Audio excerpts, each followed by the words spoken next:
thewellnesscouch.com, streaming wellness into your lives. This is Up for a Chat with Cyndi O'Meara, Carren Smith, and Kim Morrison. Here we are, up for a chat about the hottest topics that are important to you, inspiring you to awaken the change within. I'm Carren Smith.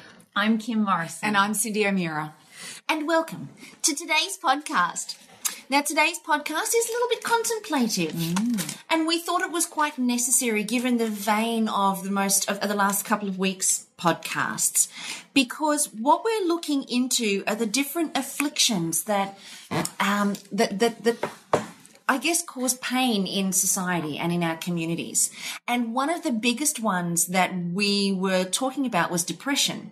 And I did some research last night, and the cholesterol drugs currently are earning the greatest dollars worldwide for our pharmaceutical companies, very closely followed by antidepressants.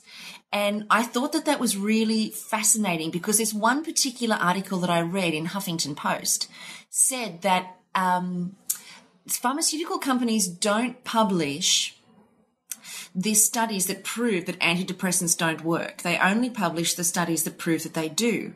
But 80% of people who have been tested to see whether antidepressant drugs work found they didn't work any better than a placebo, which I thought was really fascinating, considering how many people I know who are on antidepressants for a world of different afflictions, including quitting smoking, including relationship breakdowns, traumas,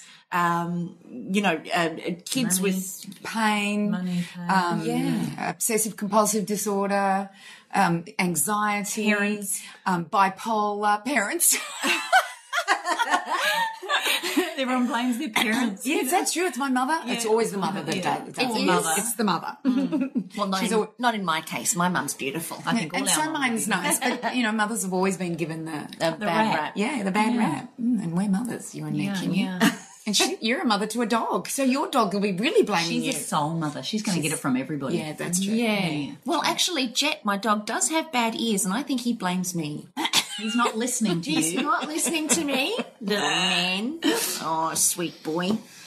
So we wanted to go down the rabbit hole on depression. We wanted to go down the rabbit hole on the drugs around depression. We want to talk about the food around depression. We want to talk about the causes and the environments and the cures and what opportunities exist for us around depression in the context of personal responsibility. What can we do to increase our awareness and responsibility around depression, and even identifying when depression darkens our door? Because, the question that I'm asking right now, and for most of you guys who've listened to the podcast, you guys know that I was, in the grips of depression for a long time. And the question that I'm asking at the moment is depression something that we are in constant battle with for the rest of our lives once we've had it, or is depression something that can be cured? And Cyndi and I were having a conversation just before we started the podcast, and she raised a bloody potent point, bloody, where she said to me, Kazza, when you were diagnosed with depression, did the doctor do a blood test? And my answer was flat no, because all I did was sit in his room and tell him I was going to kill myself. And he went, oh, here's Valium and here's Zoloft. Knock yourself out, go for it. And then I just wondered, actually, and I'm sitting here thinking to myself now, if I mix that with a cocktail of alcohol and just about anything else I could get my hands on, did he just actually give me a prescription of suicide there? Well, I think that's one of the side effects of some of these medications, is the tendency to commit suicide or violent behaviour. There's no tendency. That's like saying try and sit on a chair. You want to do or you don't. There's no tendency to commit suicide, is there? Oh, no, there is. There's the tendency to think. Yes, there's the desire. Okay. Oh, yeah, I see what you mean. Yeah, suicidal tendencies. You don't think. Yeah, I don't know. That's suicidal thoughts of tendency of thoughts. Yeah. Suicidal thoughts. Yeah. Whenever you hear someone talking that they have a mental disorder, we're told health issue. Mental health issue. We're always told it's a chemical imbalance in the body, but there's not one blood test that can prove this. You don't go to your doctor, ask for a blood test to find out the chemical imbalance, so you fix the chemical imbalance. You don't do that. Nobody has a chemical or a blood test to have for a chemical imbalance in order to diagnose depression, anxiety, bipolar. Nothing. Yet they give drugs for chemical imbalance, such as the SSRIs, which is a new type of antidepressant that they use, or they have been using for quite some time, which is meant to fix the chemical imbalance in your brain, which is about serotonin. Well, how do they test for neurotransmitter activity then?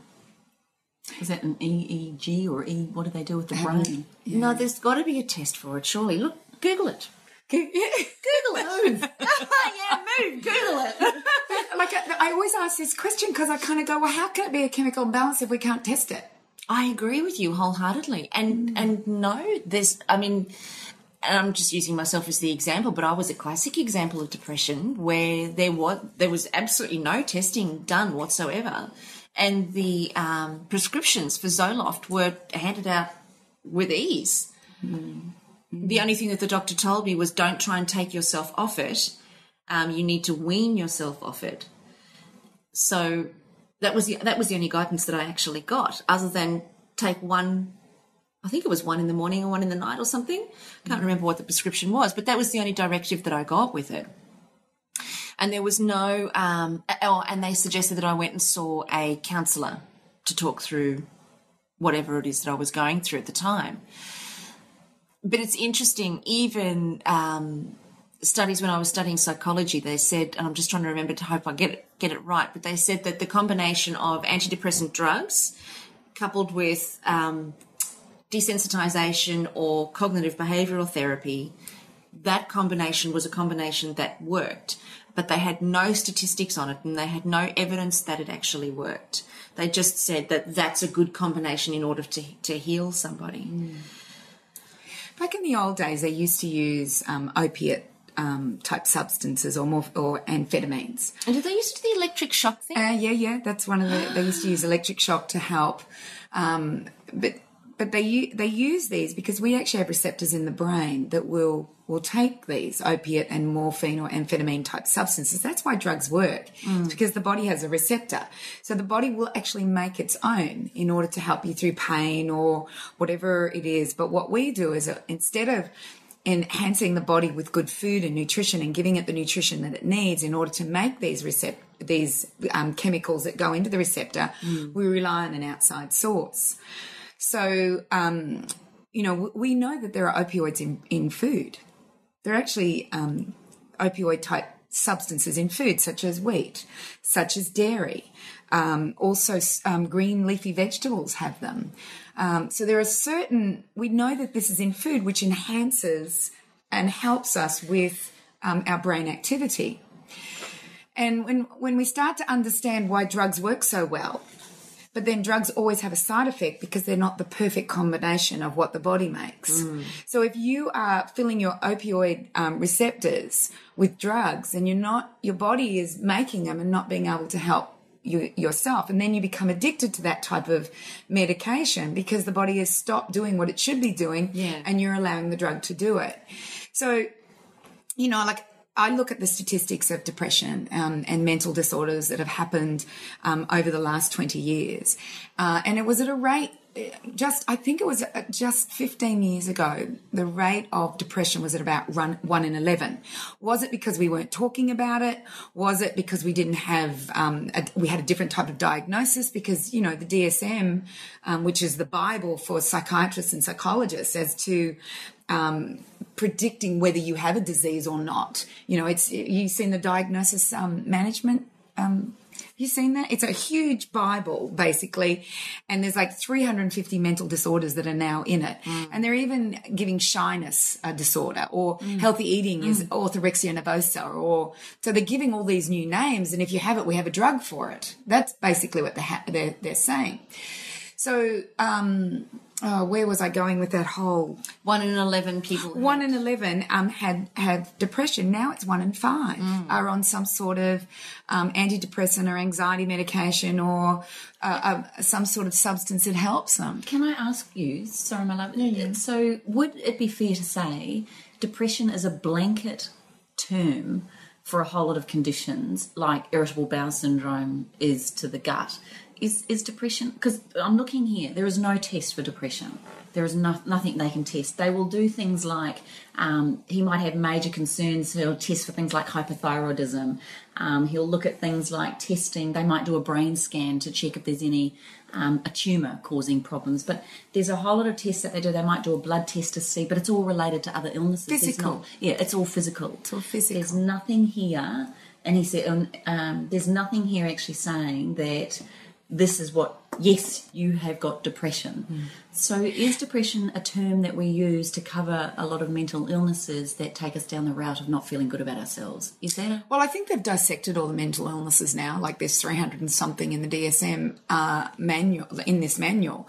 So depression was probably once upon a time seen as a blanket, but now we've got anxiety, bipolar, which is just manic depression, where you go high 1 minute and low the next, So all of these disorders have been segregated into different disorders, and I guess they probably have, visual symptoms, or when the person says to them, well, I feel like killing myself, or I don't feel great, or I'm depressed because my partner's left me, or I'm this. And so depression can also just be lethargy, or too much sleep, not enough sleep, or having no interest in life. Like that can be seen as depression. Can I ask you, Carren, because Karen's the one that has I don't know if admitted to or has experienced and understood depression, whereas Cyndi and I were talking before the podcast. I don't think either of us have, we've been down, we've been very upset, but I don't think we've ever really, I've never been diagnosed with clinical depression. Do you think, Carren, the people listening to this podcast is someone that's in the realms of depression, or are we directing this to the support people around people that have depression? When you're in the depths of it, are you open and willing to listen to this? Because I think our conversation would be slightly different. But I'm just asking and inquiring that a lot of the time people that are listening to this are looking to help the loved ones or someone that they care about that have depression. And the couple of people that I know that have quite serious depression, they're not even in the realm of looking. That's my experience with it. Is that fair that we would be...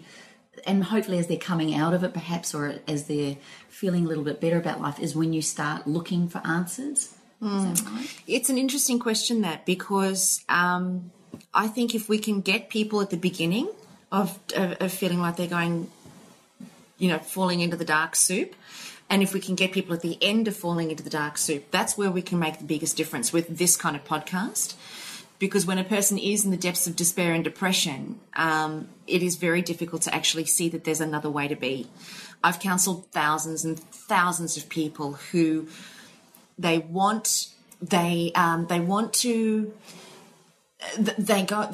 to seek help for their depression, yet they're not willing at that point to do what it takes to help themselves. And you're dead right. When a person is in the middle of their depressive cycle or process, that they can't hear anything because they don't want to. They're more committed to being depressed for whatever reason. They're more committed to that than what they are to healing. And therein lies, to me, the most unbelievable aha for me when if I was listening to this or even us talking about it, to me is if I knew that, and yet I'm trying to help someone that's in there and they're not listening or they're not doing anything, it would be very frustrating.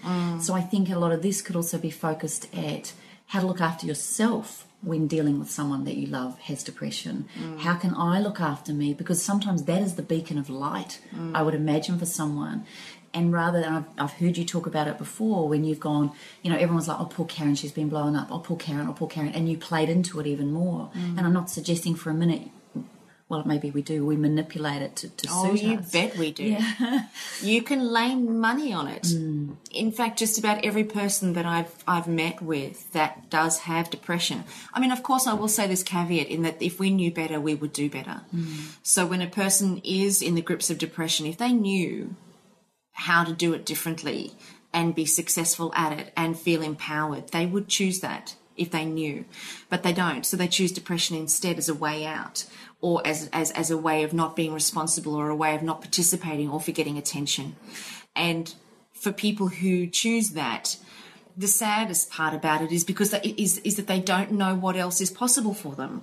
So yeah, you're right. If you've got somebody in your life that you love who has depression, the best thing you can do is be a positive example of possibility by showing them that when you take responsibility, when you do participate, look at how awesome life can be, and really allowing the person to see that rather than being less in front of the person in order to not make them feel bad, which is what I recall happening to me. And I know a lot of people that I've worked with, their family members will play small in their company because they don't want to make them feel bad that they're missing out. So the family members won't get all excited about, winning $25 on a scratchy, or they won't, get all excited because they're all going for a picnic and make a big deal out of it. They'll play it down because they're trying to match the energy of the depressed person in the home. Biggest mistake a family member can make is to match the energy of a depressed person. Biggest mistake. It's not a case of ignoring the depressed person, because you'd never want the depressed person to feel like they're an outcast, because they feel like they're an outcast anyway, which is what's taken them down the rabbit hole of it. But if you can keep the person in your life that's depressed included with you and not hold back in terms of sharing who and what you are and what you're experiencing, you've got yourself a winning formula.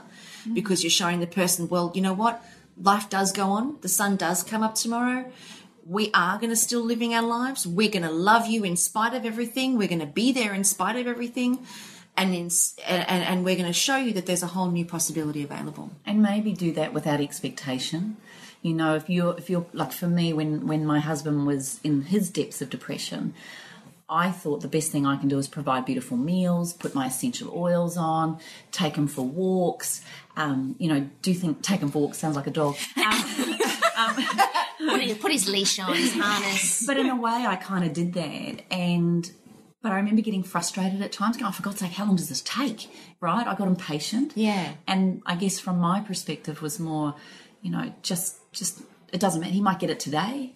He might get it in 5 years' time. It depends on your level of commitment to it, whether or not you're going to put up with that or be a part of that. But I would say do it because you want to do it, not because you think it's going to fix them or make them right tomorrow, I think for somebody who's supporting people who are depressed, there's my business, your business, and universal business.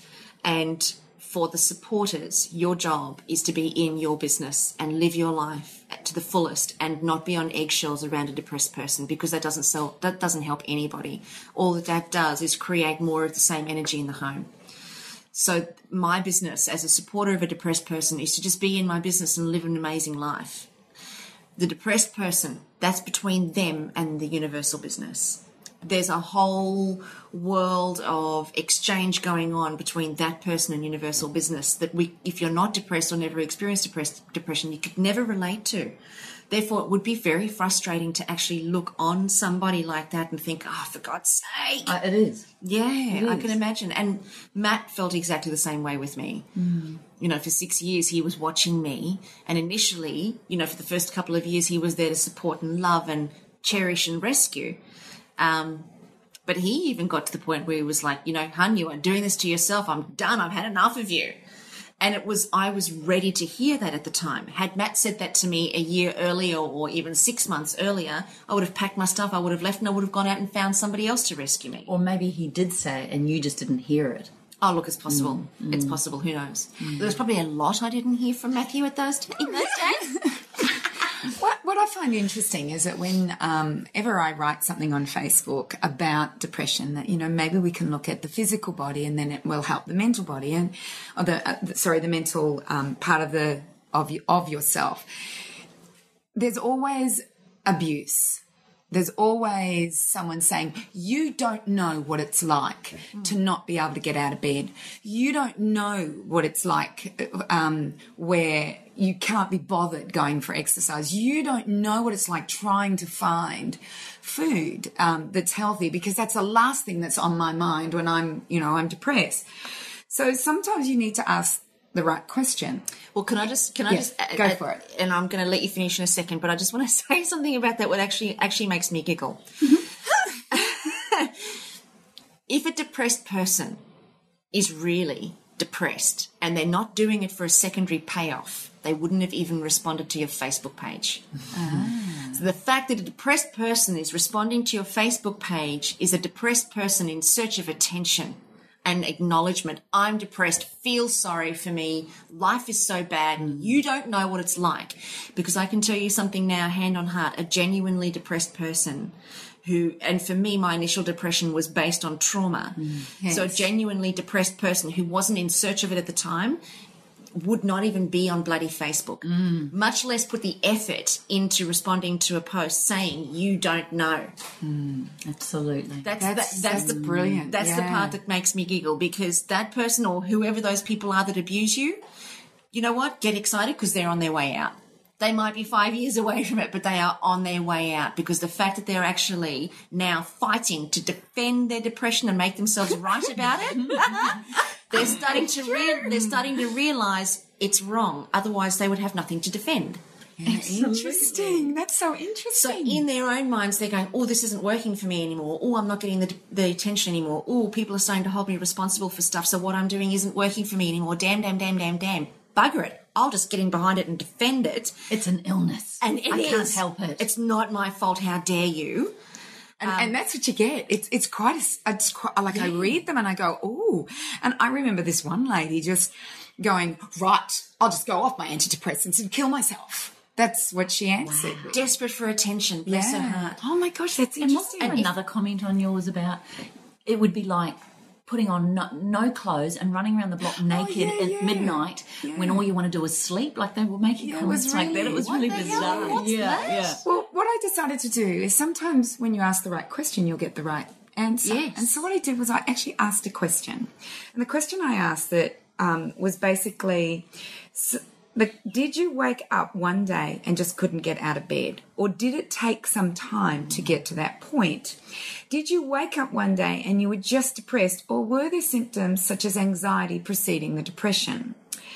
If the conditions were not instant, then why did you not listen to your body's cries for help and something different and do anything different? So my question was basically, does it just happen? No, it doesn't.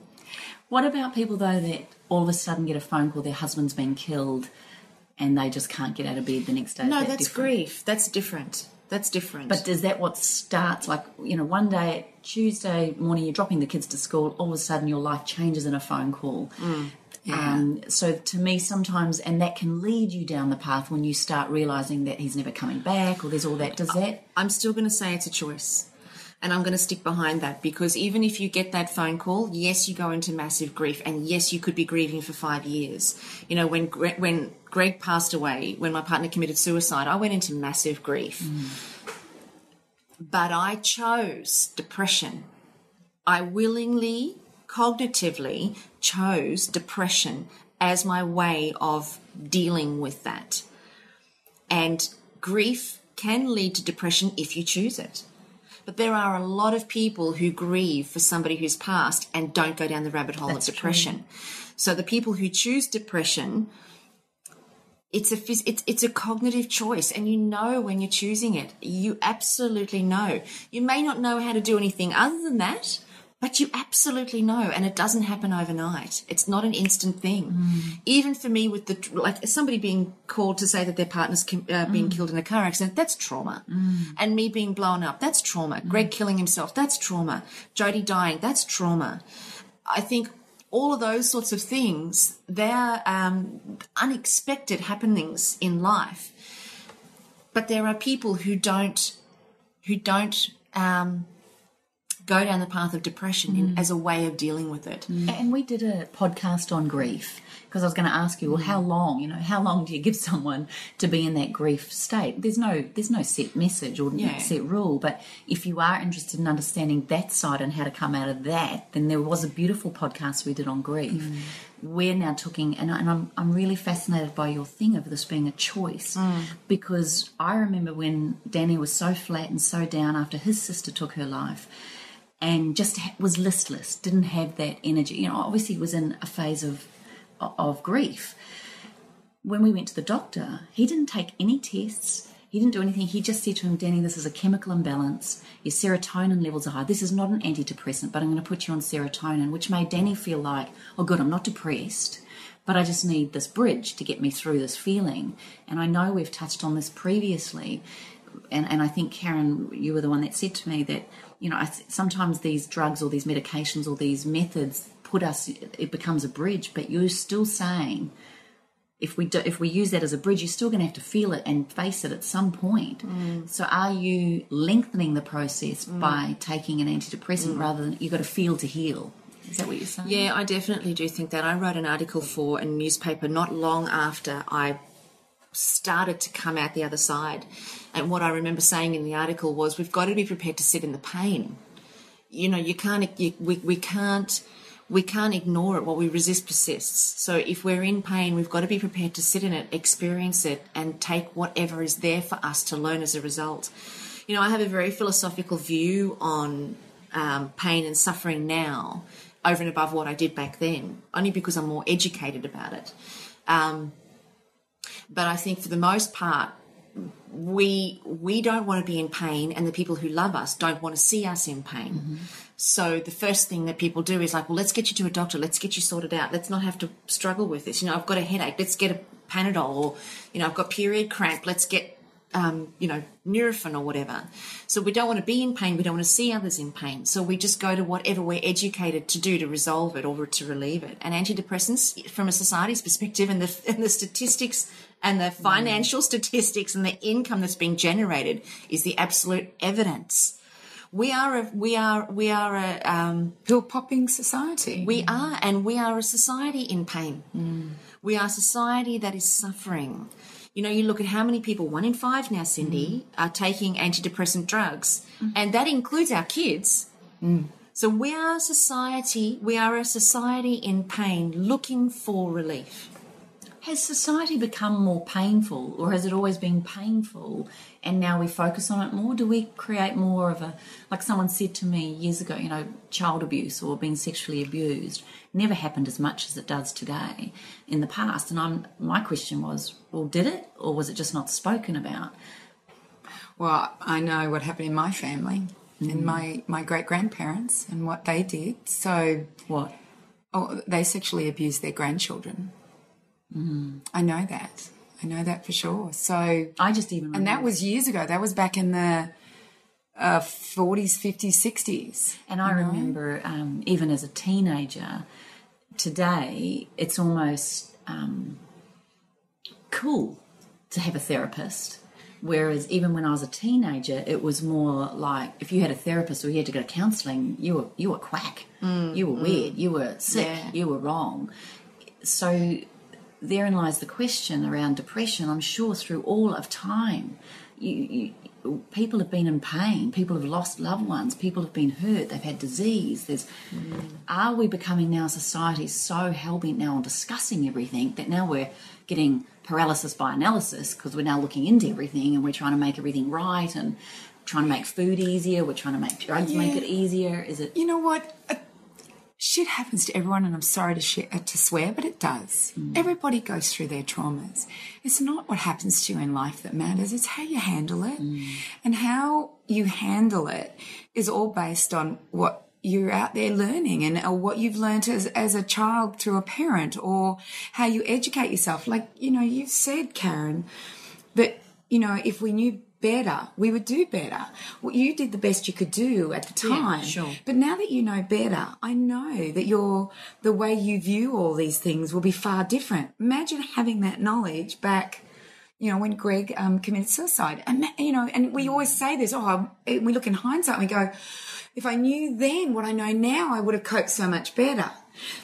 But is this whole progression us getting to where you are now, Carren, where you can go back and analyse what had happened and understand what had happened, and if it happens again, you know exactly what to do and you know how to search for the right answers. And the way we separate the head from the body, we go, you've got depression. Well, what's happening in the physical body for you to have depression?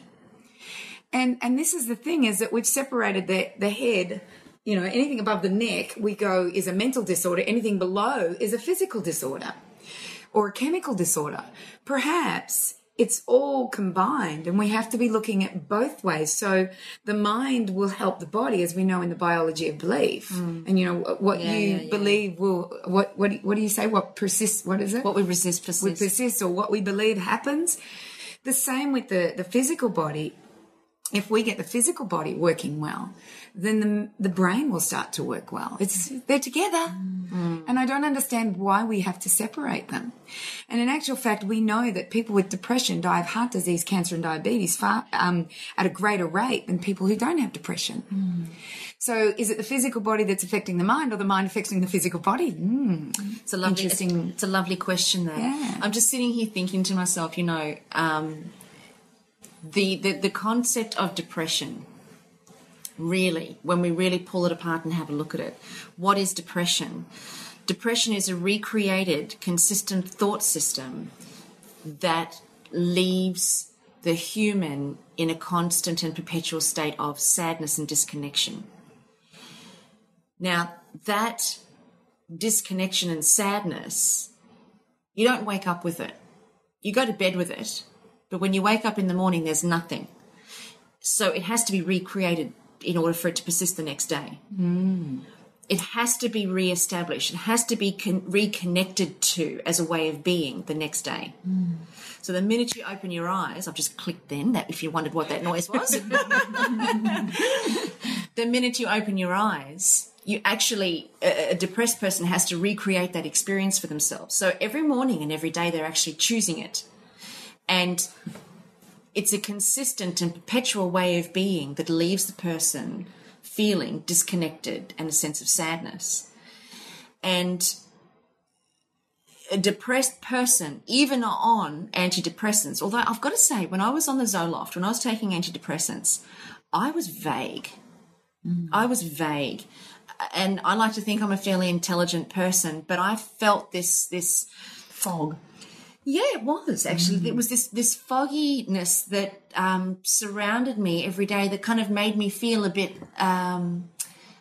distant, and had a distant sensation to it, which didn't allow me to think clearly in order to make other choices.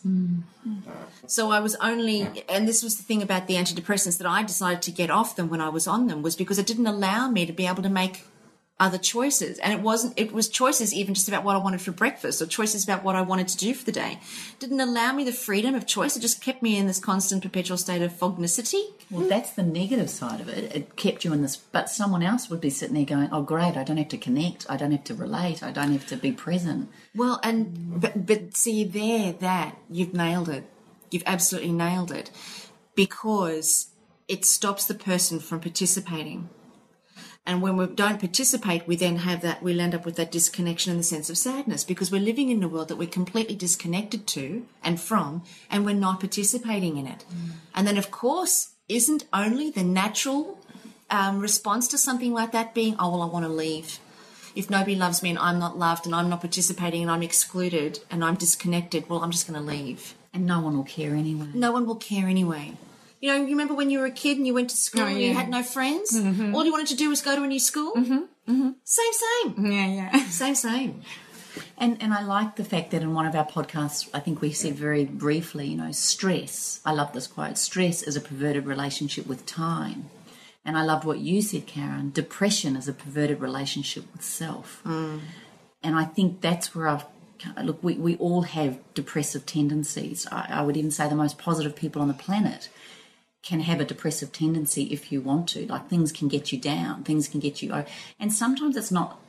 Like, for me personally, when Danny's sister died, then we lost a whole lot of money in our house, and then the car had an issue, and then the cat got put down, and then there was one thing... And the thing that tipped me over the edge was tripping up, and going to the laundry, falling and cutting all up my shin and falling onto the clothesline, and I sat in a heap and went... What else can go possibly wrong? And that's when I tipped over. So it was like, to me, it was one thing. It wasn't just one thing. And sometimes when we get depressed, it feels like, I don't know, I'm just saying this, but when I went down that path, it wasn't just one thing. because sometimes you can cope with one thing or you can kind of focus yourself through that. But it was just this, and then one thing, and then another thing, and then another thing, and then all of a sudden it's like, I cannot take any more. And whether me physically creating that opportunity to fall up the steps, did I do that was that rather than looking, oh no, I just tripped. Well, other days I've never tripped.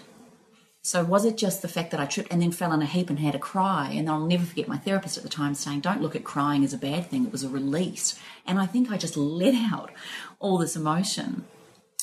Also, what was quite freaky, on that day, a girlfriend I hadn't seen for 6 months was knocking on the door while I was in tears, sitting in a heap in the laundry, feeling very sorry for myself now. Walked in with a bottle of wine and went, I just had this urge to ring you and come and see you. Oh, bless. It was quite freaky. But let me say this, there was another lady that I had met, a Māori lady in New Zealand. She'd lost, and I can't remember the exact things, but let me just say this. Her husband had died. Her daughter had been killed in a car accident. One of her daughters had been sexually abused by a family member. There was another child with special needs. Like, if you look at all of those things, you would go, holy heck. But I would never have known that until someone told me, you've got no idea what that woman's been through. She had a relationship with it of, it is what it is. And I'm going to choose to be in this space. She was so beautiful, so wise. I loved being in her energy. Yet when I found out more about her, I thought, how on earth can she possibly be happy knowing everything that's gone on in her life? It intrigued me. And it brings it back to that point of you saying it's a choice. And it's a habituated choice. You know, we can all have times where life throws us a bunch of curveballs day after day after day after day after day. But eventually at the end of a week or 2 weeks or 3 weeks or a month, you come out the other side and you go, oh, for goodness sake, I've been down there, I've been feeling down in the dumps for long enough. It's time for me to pick myself back up again. I think the distinction with depression occurs when you recreate the choice over and over and over and over and over again, which then lays down a very strong, well-worn neurological pattern in the brain that says, when I wake up, I will think X, Y, and Z, which will then make me feel X, Y, and Z, and then the body will respond to that, however that responds. And you actually recreate that for yourself every day, and then you go to bed with it, and you wake up in the morning and you recreate that for yourself. And I think it's that then, well, I don't think, I know that's then what creates what we now diagnose as depression. And do you think, sorry, interrupting you, but I'm just going down this other path of when you are in that space, let's say your partner's walked out on you and you thought you were going to marry them or whatever, and you sit there and you've got girlfriends that go, asshole, bastard. You're swearing. Sorry, but that's what you'd say as a protection mechanism. Probably a little bit worse. A little bit harsher. Yeah. A little bit harsher. But what I'm saying is that it's okay to have a bleat and a thing, I think, at times, and to feel sorry for ourselves for a moment. I don't think there's a problem with that. No. But if you're constantly surrounding yourself with people that have that same energy and that same thing, whereas I find when I'm down in the dumps and I talk to you both, and two women like you, that you actually listen to me. You listen, and then but you don't go, neither of you ever go into, oh, life sucks, wasn't that a bitch, I can't believe it, oh God, you poor thing, poor, whoa, whoa, whoa. You both go into, wow, have you looked at what you're eating, sweetie? Or you'll make me something, or you might turn into and go, sometimes you've got to sit there and ask yourself, who am I being in this moment? And you give me strategies on how to deal with it when I can't think for myself in that moment. That to me is a key of being a support person of someone. If you can't help the person, then maybe investigate ways, tools, strategies, essential oils, food, nutrition, all those things to support the person through that, rather than, like you said, buying into and staying at that vibrational level. Is that a way to help heal society's approach to depression, that we don't all buy into the fact that it's a condition or it's a... I think so. I think that we can put a lot of energy into making something out of nothing. And I don't suggest, and please don't hear that the wrong way, in that our experiences are not nothing. Our experiences are real. But I think that I think that our medical industry has gone ahead and created a series of drugs and medication to medicate for life. Death is as much a part of life as life is a part of life. Pain is a part of life and growth as much as life is a part of life. These are all experiences that are a part of life. And as you say, Cyndi, our body is designed to deal with these things. We just have to give it the ability to do that in a wholesome, nutritious way. And I think the same is true with our mental processes. We are going to grieve. We are going to go through painful times. We are going to go through separations. We are going to experience death. We are going to experience loss. We are going to experience those things. Being blown up, no one would never expect that would actually be a part of life. But in today's society, it actually is. Experiencing loss through terrorism and things like that, it's a part of life. The circumstances, I think this is the thing that I really want to get out of this, is that the circumstances might be different. I might have been blown up. Not everybody's been blown up. I might have had suicide. Not everybody's had suicide in their life. Somebody loses a grandparent. Well, for the most part, we're going to experience that. Somebody loses a parent. For the most part, we're going to experience that. So there are certain things that we are going to experience, and there are some things that we're just not going to ever imagine could happen in our lives. But so the experiences are different. The package that our experience, that the feelings comes wrapped in, are different, but the feelings are the same. If I lose a dog, to me, that's world, earth-shattering stuff. If I lose one of my babies, and when I lost Dolly, my little Maltese, that was earth-shattering, and that was a month on the lounge. I just honestly thought, can you just pack me up in a box and put me in there with her, because I'm just not going to survive this.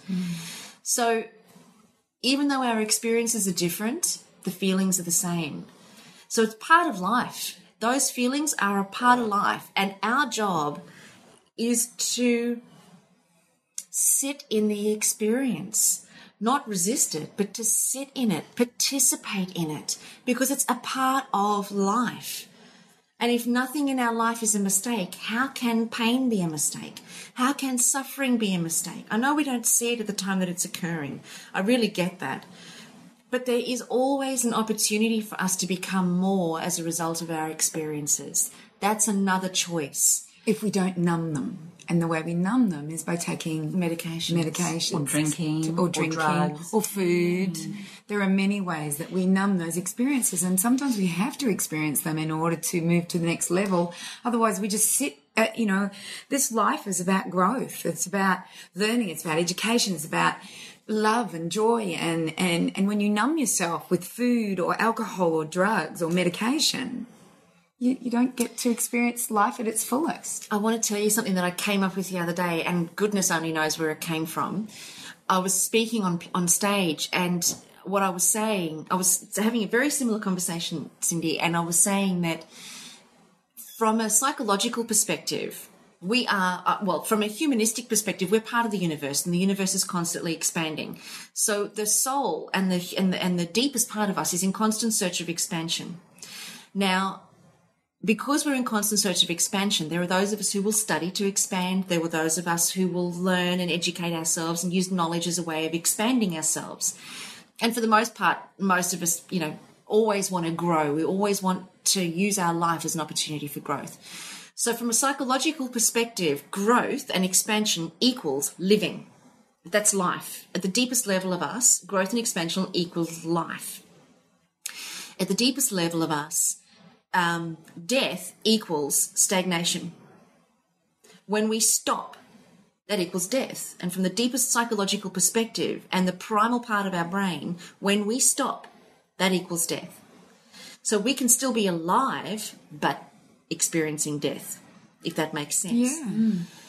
So every experience that we experience in life is designed to perpetuate growth and expansion, because that is the entire human experience here is about growth and expansion, because we are part of an expanding universe, and the universe inside of us is an expanding universe.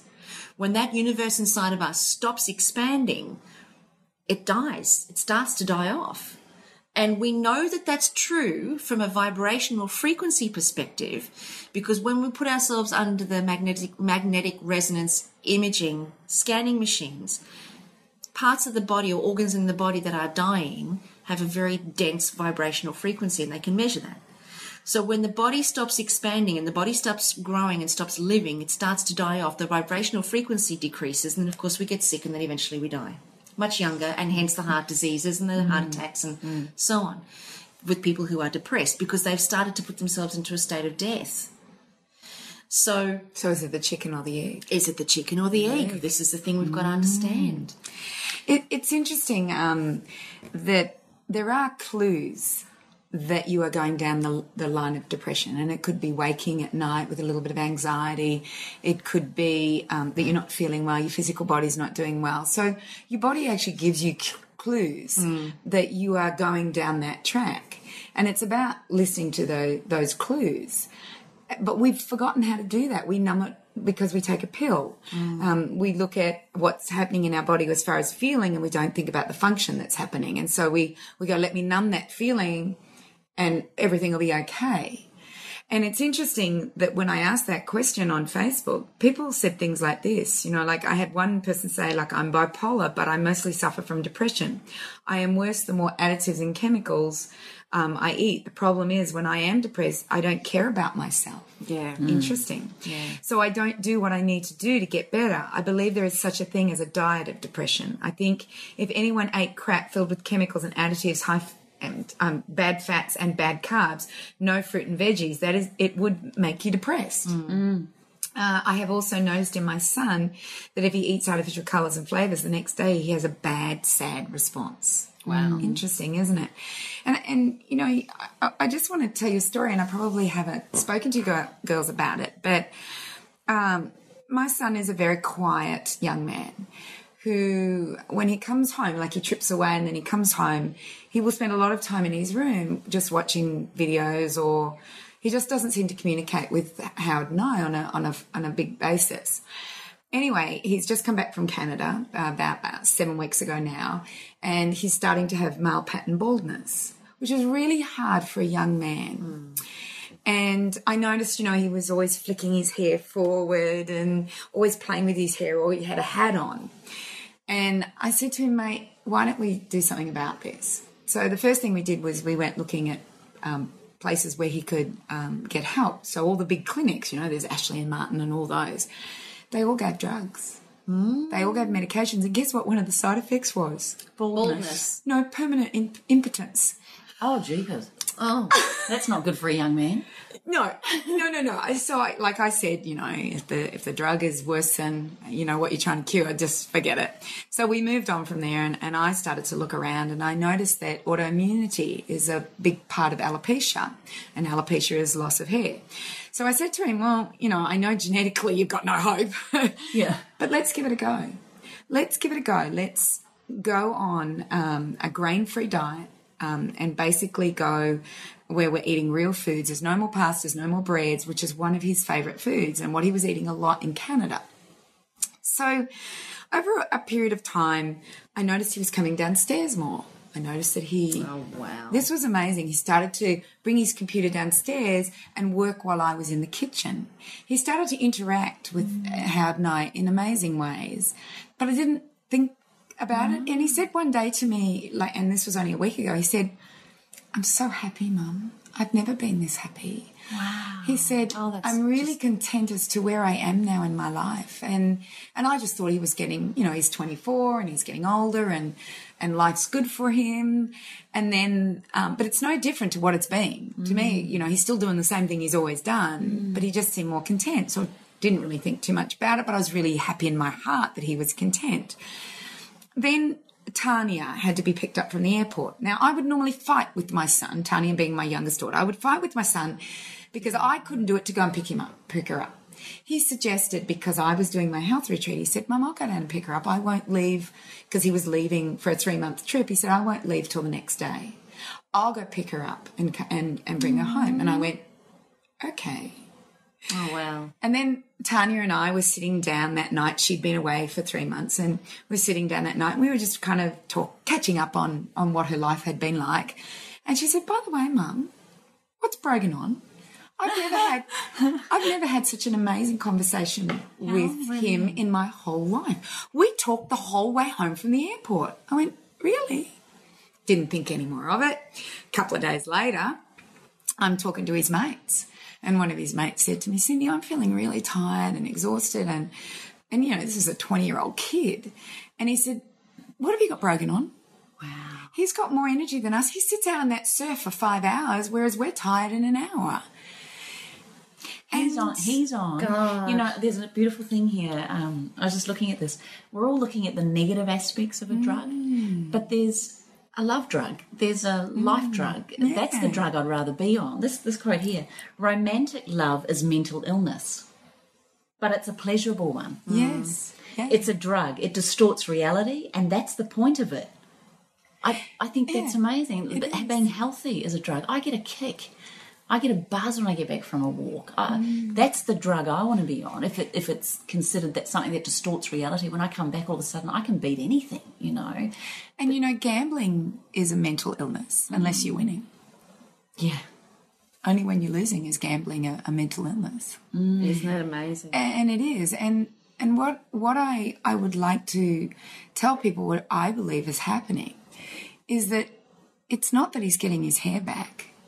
He's getting his life But he's getting his life back because he's actually gone off foods that probably were causing a problem with his physical health, and then causing, because alopecia is there's something wrong with your physical health, which we're now learning. But the most fascinating of all is he calls me into the bathroom just a couple of days ago and he says, "Mum, my hair's not falling out anymore. It used to fall out in just droves." He says, "It's not falling out anymore.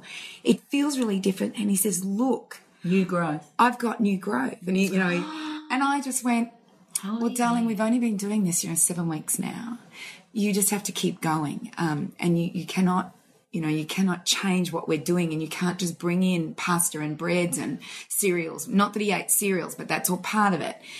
But I had the realization that if you put the effort in as a family with someone, and maybe my son, without realizing it, was a bit depressed with his life and spent his life in his bedroom and spent his life, on social media and watching videos.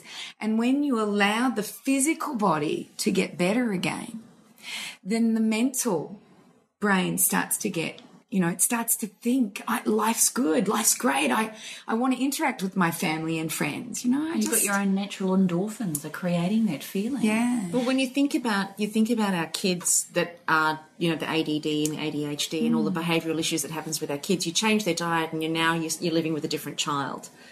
The same would definitely be true with adults. So what sort of foods, let's give some strategies and tools here. What sort of foods would you be, and we all know, try and go chemical free, try and reduce processed foods and all that, but Cyndi, is there anything in particular that you think would be a great way? To me, I'm just thinking of, meat and 3 veg might be a good start. It's a great start. Yeah. If you're a meat eater, that's a great start. Yeah. Meat and 3 veg. I just mean keep it simple, a typical strategy that we always all talk about. Maybe. Well, I love Sean Croxton. Sean Croxton says jerf. Yeah. Just be a jerfer. Just eat real food. That's it. But is breakfast cereal, people are thinking breakfast cereal is a real food. They think bread is a real food.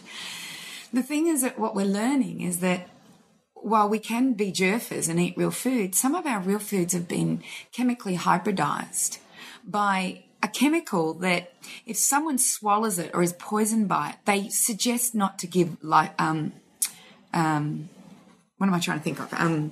Resuscitation, because you will die giving the resuscitation. It is so toxic. So even our real food, this is causing. So my thing is, start getting out into your local community and do local foods, seasonal foods. Find a butcher that you can trust that's feeding they've got grass-fed food, not grain-fed. These are the things that we've gone so far away from in our life as far as feeding our physical body. And once you feed your physical body, you can feed your mind. So really, I think it's about really looking at things that are real foods and that we can start eating again, and not eating the same food over and over and over and over again, such as, we eat wheat every minute of the day. For breakfast, we have breakfast cereals, and we have a sandwich, and then we have pasta. And perhaps looking at those foods that you're eating way too many of and get rid of them for some time and start eating foods that you maybe haven't been eating, such as meat and veg instead of pasta and cream and mushroom sauces, such as a salad and meat for lunch instead of a sandwich. And for breakfast, let's start eating eggs again and start going back to the way foods used to be. So in its simplicity. But Kim, I use oils for my moods as well. So there are some oils that just give me, I had this feeling of calm. Like last night, I was so tired last night, and I went home and I had a shower, and then I did a body boost with lavender. And I tell you, I went to bed at 8:20. And I slept just so beautifully. It was like this blissful, peaceful sleep. And this morning, you know what I was like? I was like this hyperactive little kid. I was so excited to be here, and I wanted to jump up and down, and I just had all this energy because last night I was really exhausted, and that beautiful sleep just reinvigorated me. But I believe it's the lavender that enabled me to have the sleep, because you know what's really important in with depression is you must get sleep, and it should be 3 hours before midnight. And you must have sunlight, and you should be outside, and you must see nature, and you must put your feet on nature, not just always wearing shoes. So we actually know these are things that empower the physical body to empower the mind. So tell me what I think there's different types of depression, as in different ways that we're depressed. So some people, when they're depressed, get very irritable and quite on edge, and a little bit antsy and that sort of thing, and they're kind of wired. And so I would go for the more sedative oils. And if you're looking at 28, then the instant calm is beautiful for that.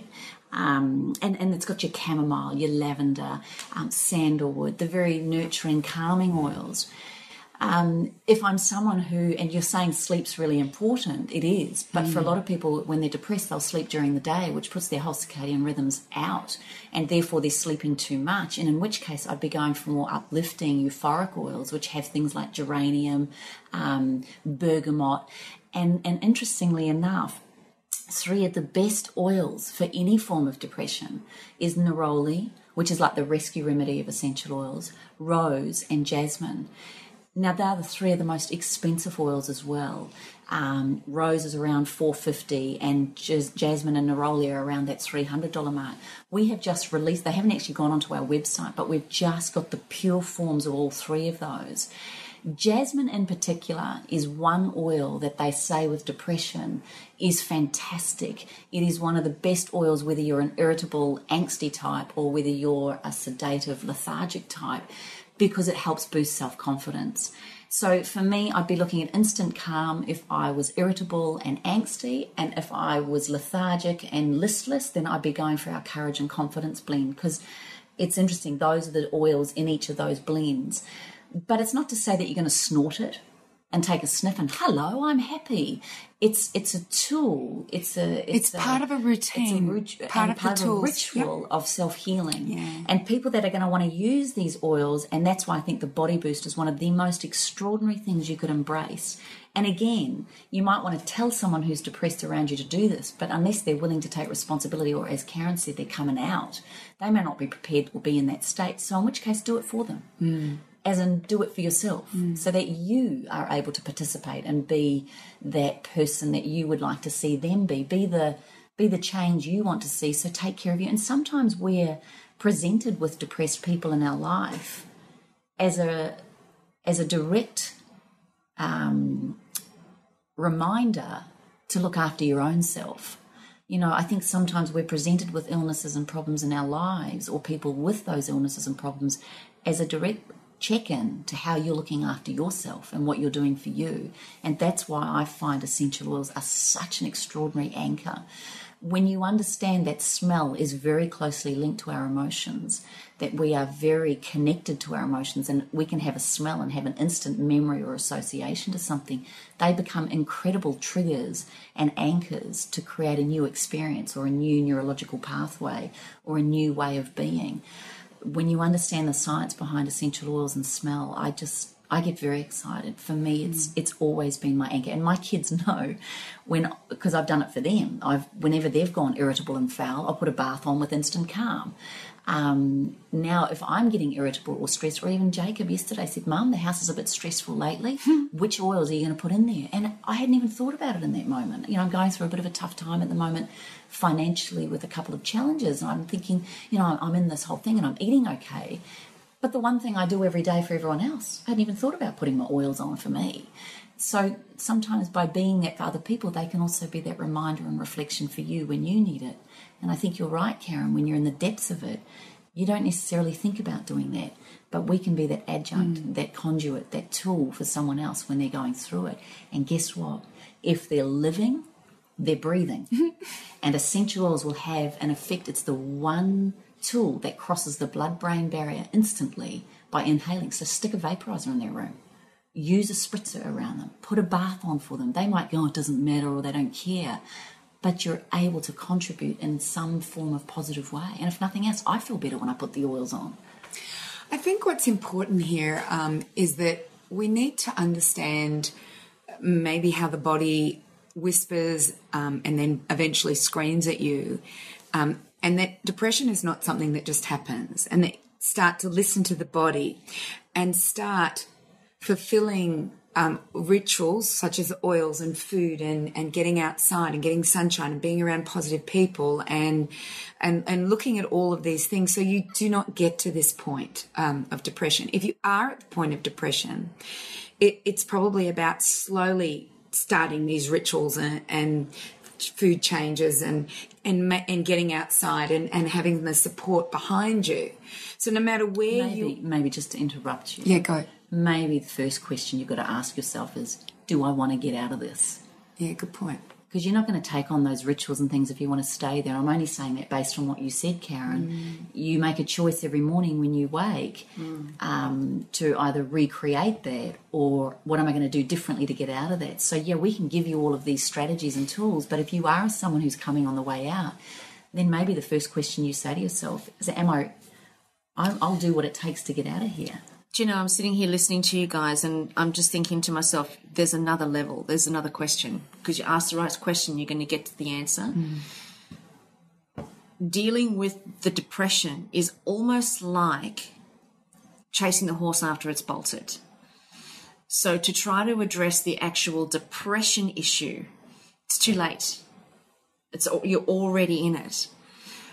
I think there's two things to explore here in that when you start going down the depths of depression, that's the opportunity to nail it, to get it, to pick it up, to listen to what the body's saying, because it is a choice and you are choosing it. So as soon as you can interrupt that pattern of choosing, you've saved yourself, and then hold yourself responsible and accountable for choosing something different every day, and it interrupts the pattern.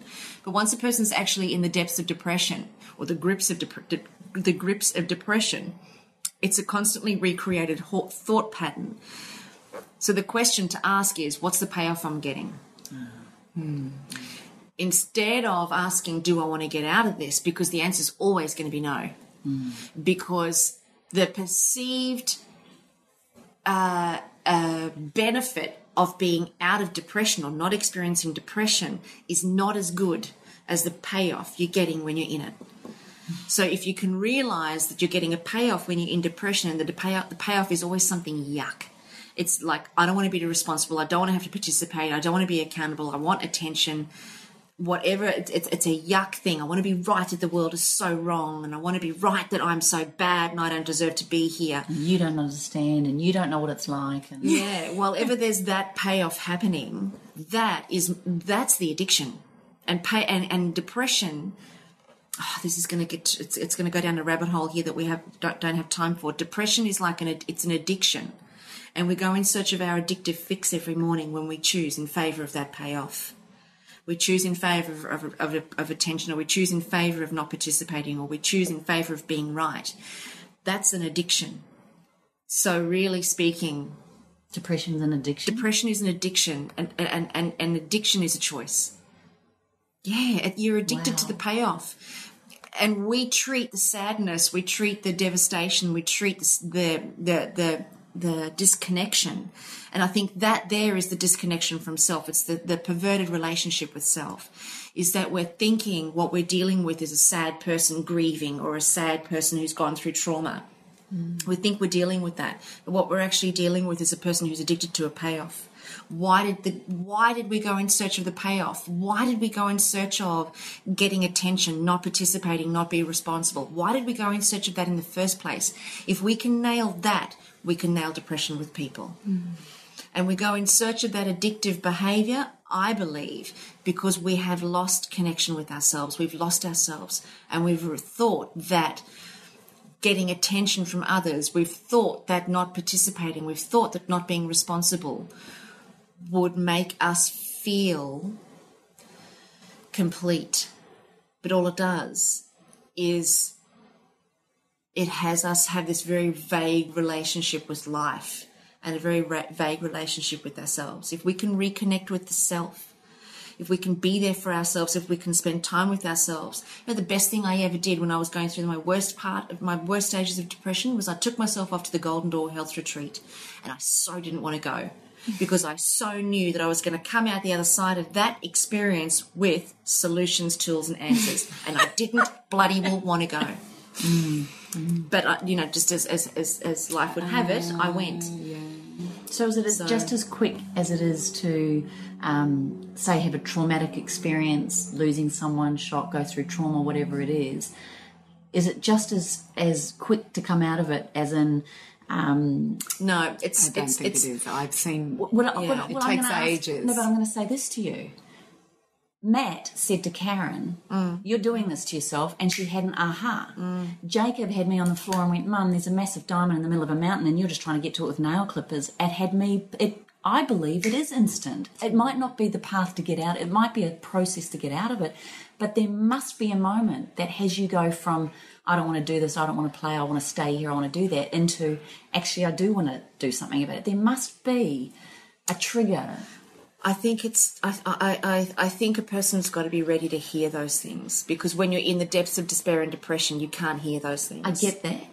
But at some point you'll either hear it or you'll still not keep hearing it. There must be a moment that has you go, shite, I need to do this. You know, I was at the right time when Matt said, you're doing this to yourself. Yeah.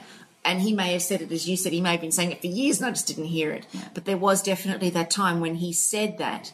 Now, I don't, you know, when I look back on that now, I was at a point where I was looking at everybody around me getting bored with my story. I was watching the people at work not making allowances as often for me anymore. I was watching my family. They were always there to support and listen to me, but I could hear on the other side of the phone great sighs and big, deep breaths. And then Matt said that to me, and it was at that point that I realised that the outside world wasn't giving me my fix anymore.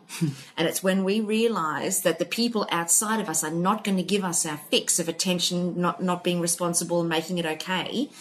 When the outside world stops doing it, it's at that point that we have to start to make a choice, which is why it's so important to support people. You do not enable depression. You don't match the energy. You don't run around making the world a better place for a depressed person. You just keep making your world an amazing place, and don't feed the fix for the depressed person, because the fix for the depressed person is what they're addicted to. Well, and I'll give you a classic example of this. My dear girlfriend of ours lost her husband suddenly. He was 35 years of age, dropped dead. She had a 1-year-old child, and all of us around her in her support world, you can imagine, we all had young babies, we're all newly married, we're all in our early 30s. It was shocking for all of us. For years, and my girlfriend was talking about this, the one that, let's just call her Mary, that lost her husband, Mary that lost her husband actually asked us all not to hold hands with our husbands in front of her. She actually said it made her feel sick and it made her feel really bad. And we all succumbed to it and went, oh God, sorry. For 18 months, we all went around not being our authentic selves in order to support and protect her at the cost of some of our relationships ourselves. And that is the trap you can fall into. Well, can you see even her as an example there? Yeah. She's in desperate need of attention. Mm-hmm. So her drug became attention. So when she got attention by you guys not doing that in front of her, every time you saw her, you would go, oh, don't hold hands. Yeah. And then she would get her fix met. Yep. That she was, whatever was going on for her. But I mean, ultimately it was about attention for her. And she got attention from all of you, which made her feel better. Because she wasn't making herself feel better. That's the perverted relationship with self. She was incapable. Not, she wasn't incapable. We're all capable. She was choosing not to make herself feel better. She was choosing not to be there for herself. She was choosing not to love herself and not to participate with herself. She was choosing not to take responsibility for herself. Therefore, she went and made it your responsibility to make her feel better. And while ever you guys did that, you enabled and perpetuated the problem. Exactly. That's just so fascinating. Isn't it? Yeah, it Isn't really it? is. And if we can get to the payoff, if we can get to what the fix is, we can solve it, or the person can solve it. But it's a harsh conversation to have with somebody who's depressed, to say, well, what payoff are you getting out of this? What are you getting to escape? What are you getting to be right about by being depressed? And it's somebody who's going to have the guts to have that conversation. You know, and timing is everything, because I will actually say this as a caveat on that. There can be a time when a person is so disconnected from themselves that to have somebody come down hard on them in that respect is enough to push them over the edge. And I think that's the fine line you've got to be playing, and that's the fine line you've got to take. But that's also not your responsibility. Well, it's not your responsibility. My suggestion for people who are supporting depressed people, if you don't want to have that conversation with them, just don't enable them. Start there. Yeah. Don't enable the issue. Don't make it okay by feeding their addiction. Don't make it okay. I think actually there is also another level that we haven't even spoken about. And the reason I know about this level is that I have a very close friend. I went through university with her. Her and I had children together. You know, we go on family holidays together. And she has everything. She has a beautiful life, 4 beautiful children, a loving husband, beautiful home, you know, everything. And she became depressed. And she looked at her physical. She looked at everything as far as our health went, like looking at the physical body, the mental body. She looked at everything. And one day I remember talking to her, and one day I said, there's one thing you haven't really looked at, and perhaps this is what the problem might be. But I want to just give you background before I tell you what I actually said to her, which just changed her life completely. So what had happened is I said, well, you've looked at the physical, you looked at the mental, but you've not looked at the spiritual. Perhaps there's something that you need to learn by this. Perhaps you need to start looking at your spiritual life. And I told her about a book that I read by Dr. Brian Weiss, which was Many Lives, Many Masters. And the concept behind it, whether you believe it or not, but the concept behind it is that we do live many lives, and each life we try and we bring guides with us. We have we learn lessons, and if we don't learn it in one life, we're going to have to learn it in the other. But our main aim at the end of all this is to go back to source, back to we are all connected, we are all one, we are all loving beings. And I said, you know, I suggest that you read this book. I suggest you get it out and you start to read it, which she did. You know, it's because she was really looking. She was doing everything she could do, but she still had depression. And that was 4 or 5 years ago now. And her journey, it's the most beautiful journey to watch. Like I had lunch with her recently and we had an hour together. That's all. She was catching a plane and I was meeting up with her and we had an hour together. And I just said to her, I've never met a more peaceful person who understands their journey in life, and her relationship with her husband and her children has just been enhanced by her realizing that hers was a spiritual journey. It wasn't about, you know, she was doing everything right, but in the end it was about, why am I on this planet? What is the purpose of my life? Why do I need to be here? What is it that I need to do? So she started to ask different questions. And by asking these questions, she actually, you know, she got different answers. And it's beautiful to watch, like, just to see her now out of that depression and forging a life that is changing people's lives. You know, she's just a mum at home. But by what she's learning and connecting with and changing, she's actually changing other people around her, including me. Like all I did was say to her, read this book. And from there, she took off. And now she meditates. So one of the things that she does do is she does a daily meditation. She does yoga because she feels like yoga stretches her mind and her body. She looks at what are the reasons for the things that are happening in her life? And instead of just seeing them as troublesome, she sees them as opportunities for change, like what you were saying. So I think that's another level that we need to look at. Well, I love how you said, our existence is ultimately to get back to source. And the way that I look at it, and this, depression is a perverted relationship with self, is that in my view, the self is source. The self is source. Getting back to ourselves, getting back to the source of who we are and what we are. And to me, and this is just my frame of reference for it, to me, my experience is spiritual. My life is spiritual because it is all about connectedness and love and participation with source. And when I'm functioning at that highest level that I'm capable of functioning at, then everything that I do beyond that or beneath that is my contribution to humanity on a playing field where I'm interacting with other people. So I think it's so beautiful that in her search for source, she's found herself. And that's so true. I just think that is so beautiful. And when, and I think that's a big answer, because depression is absolutely disconnection from self. It's the complete disconnection, and then looking outside to have your addiction met. Go inside and meet your addiction, because obviously the need is there for attention. The need is there to be responsible for yourself. The need is there to participate with yourself. But we go and get depression to try and get it met outside. And it's yuck. And it's just a really shitty way to live. It just really is crap. I loved what you said before, Carren. What a shitty way to live. Yeah, I love it. But you said it before, even, last night. You said you sat there saying, "Oh, I'm really missing Matt." And then you looked at yourself looked in and went, "I'm really missing me." Myself, yeah. And went and did a meditation. So perhaps when we are in those states, whatever it is you're missing or feeling, I felt really alone yesterday. I said, I feel really alone, and tears welled up in my eyes. And then I looked out at the sunrise and went, oh my gosh, I'm so not alone.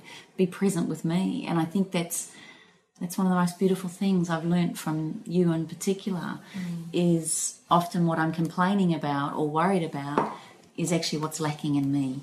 Oh, well, you know what? It always is. It's always the answer. It's always the answer. So I think on that note, this has been quite a contemplative podcast, and hopefully it's raised some questions. And if you've got anybody in your life that's been depressed or is depressed or irritable or cranky or, whatever the case might be, jump on our Facebook page and talk to us about it. You are in the hands of people who are willing to explore and ask different questions. And I'm sure you guys already realize that. So to meet with us on Facebook, go to allthews.facebook.com/up-for-a-chat, or jump onto the wellnesscouch.com/up-for-a-chat. And make sure that when you're posting your comments and you're interacting with us, we want you to know that you're in the hands of people who are avid researchers and prepared to ask different questions. We're also people who are experts in our field, but nothing that we say should ever be replaced for professional advice either. You've really got to make sure that you've got all of your bases covered. Also, what we want to say is that if you do know anybody, and this has been my own personal experience, if you do know anybody who is on the brink of depression or experiencing suicidal depression, for me, I found Lifeline was extraordinary. So always jump on and contact Lifeline, because they'll always have new answers and new questions for you to ask as well. There's lots of different sources of support for people who are depressed and who have gone to, a much darker place. So let us know your experiences. Jump online at Facebook. Go to the wellnesscouch.com/up-for-a-chat. The wellnesscouch.com/up-for-a-chat. Got it? And join us next week right here in the same place, same station, same time. Join us next week on Up for a Chat and be part of the ripple effect that's changing the world. This has been a production of TheWellnessCouch.com. Check us out on Facebook and join in the conversation on Facebook.com/TheWellnessCouch. Subscribe to each show on iTunes and check us out on Twitter. The Wellness Couch, streaming wellness into your lives. Whilst the Wellness Couch presenter endeavor to provide accurate and helpful information to their listeners, these podcasts cannot take into account individual circumstances and are not intended to be a substitute for health and medical advice from a qualified health professional. You should always seek the advice of a qualified health professional before acting on any of the information provided by any of the Wellness Couch podcasts.